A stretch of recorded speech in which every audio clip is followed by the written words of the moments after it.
Stamping out cigarette smuggling. The state of Massachusetts has one of the highest cigarette taxes in the country, creating an ideal climate for illegal tobacco smuggling in order to get cigarettes at a cheaper price.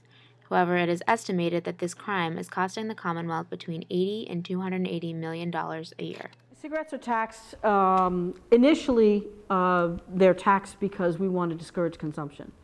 And we do know that from economics and from observation, from empirical data, that the best way to reduce consumption is to raise the tax.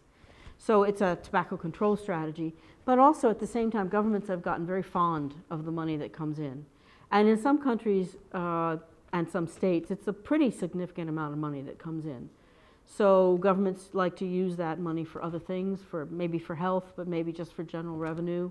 Department of Revenue Commissioner Amy Pitter was a part of a commission established to assess this growing issue with cigarette smuggling. So there are a couple of types of diversion or smuggling. You have sort of the lower end where folks are just loading up the trunks of their cars up in New Hampshire and driving them down to sell to friends, neighbors, coworkers.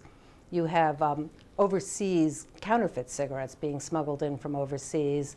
And finally, you have organized crime who's literally loading up tractor trailers full of cigarettes from lower tax states like Virginia and Pennsylvania and driving them up the I-95 corridor.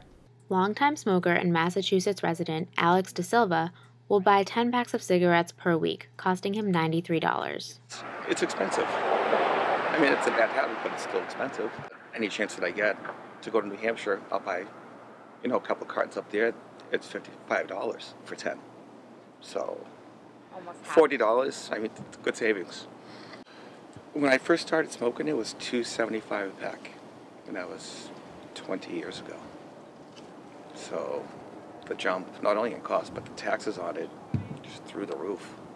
But besides the detriment to state revenue, cigarette smuggling also poses a problem for public health. I mean, cigarettes cause 13 kinds of cancer. And I don't know how many kinds of cancer you need to be convinced that, cigarettes are really bad. Cigarette consumption is really bad for your health. The Department of Public Health estimates that with the new tax increase, 25,000 kids will never start smoking and another 25,000 adults will stop.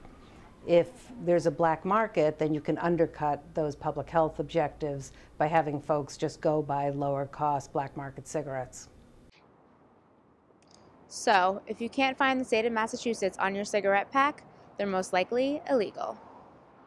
Moving forward, the Commission hopes to establish a multi-platform agency in order to combat this growing issue in the Commonwealth. For Inside Boston, I'm Brittany Comack.